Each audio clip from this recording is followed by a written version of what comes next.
Clinton campaigns, baseless attacks on his father, Donald Trump. Fox and Friends co-host Ainsley Earhardt sat down with Eric and his wife to talk about this and more. Take a look. What has your dad done to help the African-American community specifically? Let me start off by saying we hire so many people generally. But my father hires so many African Americans. We hire so many Latinos and Hispanics. He's always been the person to sign the front of a check. He's never been the person to sign the back of a check. And I think that's very different than the career politicians that you see in Washington, D.C., who's always lived off the government and always profited from the government. Joining us now is the co-host of Fox and Friends, Ainsley Earhardt. You know, since you've been on the show, we don't see you anymore. So it's great to have you back. I miss you all. I wanted to send you down to from spring break this year. You weren't available. Right, I had a baby. I was pregnant. I couldn't have gone to spring break. Yeah, that wouldn't have worked out too well. Right. Yeah, thanks so much. Yeah, it's fine. I feel like I've come home. I didn't mean it that way. I mean, it would be harder for you. I know what you mean. Right. So anyway, yeah, I sat down with Eric Trump before we interviewed Eric and his wife, and I'll talk about that in just a minute. But he did say, when we asked him the questions about the African-American community, he said, if you look at the stats and what President Obama has done for the African-American community, it hasn't been good. He said 58% increase in black Americans on food stamps, 20% increase in black Americans out of the labor force. Those are huge numbers. That's since Obama's been president. There was a Pew poll that shows he's doing better with black Americans, 14.6%, not that high, but better than the last 8 Republican presidential candidates. Is he making inroads? Is that why Hillary used this racial attack? I don't know. Well, he sat down and had that roundtable discussion with minorities and with the African-American leaders in our country. That apparently went very well. I interviewed one of the ladies who was at that meeting, and she said he wanted to listen to them, hear what needs to change within the African-American community. He really wants to get out there and make some changes. He says by 2020, he's going to have 95% of... All right, who's more difficult to deal with in the morning, Brian or Steve? I'm just trying to cause a little trouble. I know. By the way, we were at the rally with you in Austin. Town Hall, and that message that you said for Brian and Steve, we actually aired it on the morning show. Oh, you did were probably you? Sleeping. Yeah. But by the way, if you want to watch the full interview with Eric and his wife, go to our website. It's foxandfriends.com. All right, Ainsley, thanks so much. Great work this election year, too. Thank you. And coming up, very important question of the day. We need your help.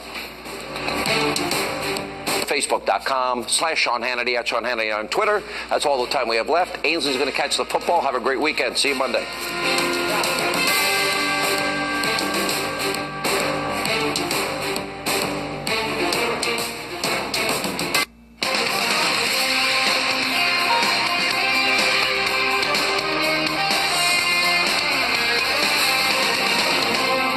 I'm Eric Bowling in for Bill O'Reilly. Thanks for watching this special edition of the O'Reilly Factor Election 2016. Let's get straight to our top story. Another round of name-calling and accusations of bigotry between Donald Trump and Hillary Clinton.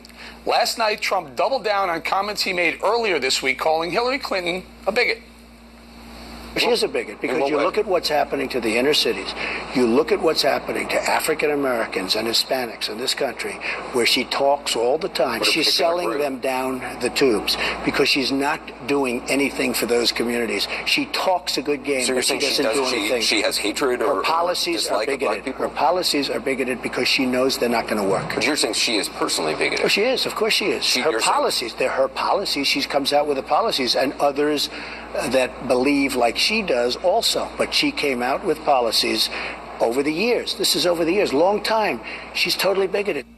Meantime, Hillary Clinton leveled a scathing attack of her own, saying Trump's campaign is built on prejudice and paranoia. Of Heartland Institute, and from Los Angeles, Leo Terrell, an attorney and liberal activist. Leo, let's start with you.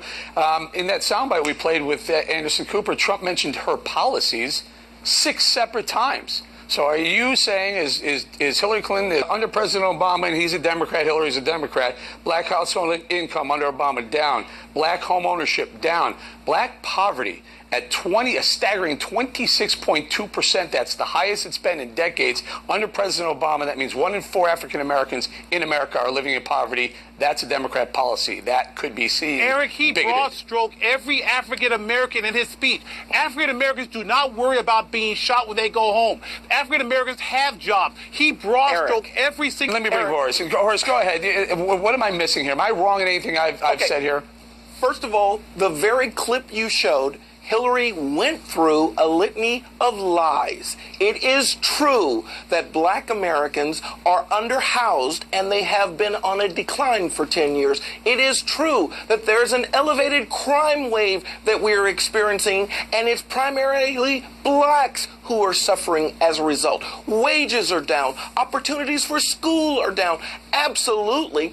And it is good that finally someone is standing up and telling the truth. Romney didn't do it.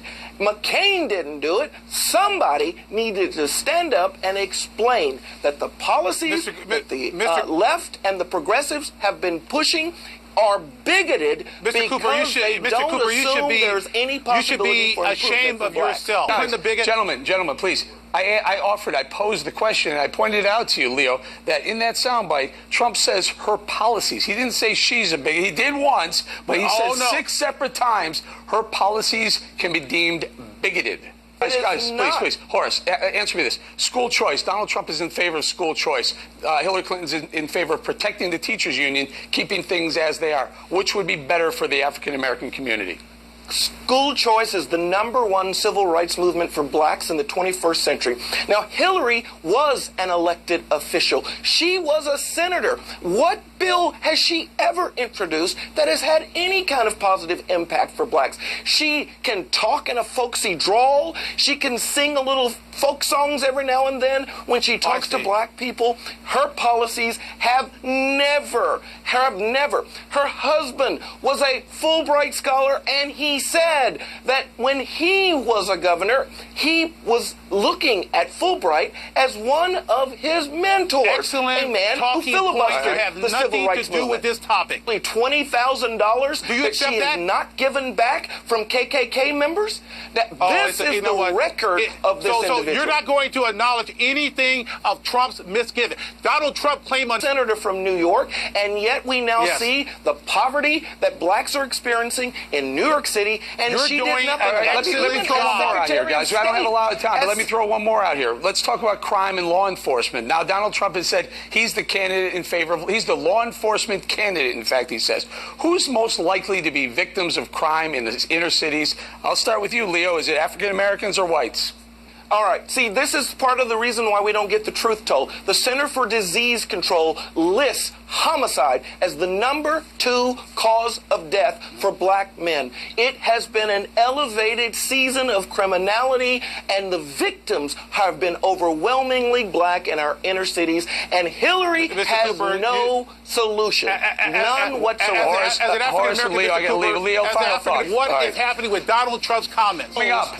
Gotta go. Donald Trump making what appears to be another pivot on